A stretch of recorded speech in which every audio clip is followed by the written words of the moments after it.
হয়েছে বেটা? আব্বা তোমার আর কাজ টাজ করে না না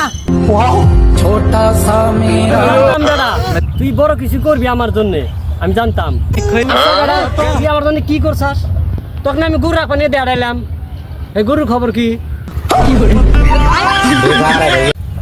আব্বা গুরু রাখ পানি দিয়েছিল সব বেচে দিয়া সামসু মালটা নিয়েছি।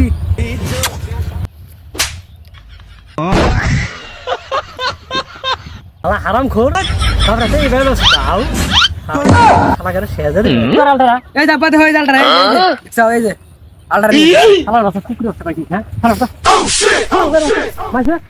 মোটা মোটা গরু দিয়ে আলটা কিনে এনে মাসে ঝুড়ি দিয়ে গোয়াড়ি যায় আর বান্দির বাসায় দুধটা মোবাইলে ইয়ের তলে ঢুকা নিয়ে আলটা কিনে নিয়েছে বলে গরু বেসা ভোটটা না রোডের আলটা কিনে নেয়। আল্লাহ হারাম খোর রে, ভং ছুড়ে করে 2 নম্বর দিল।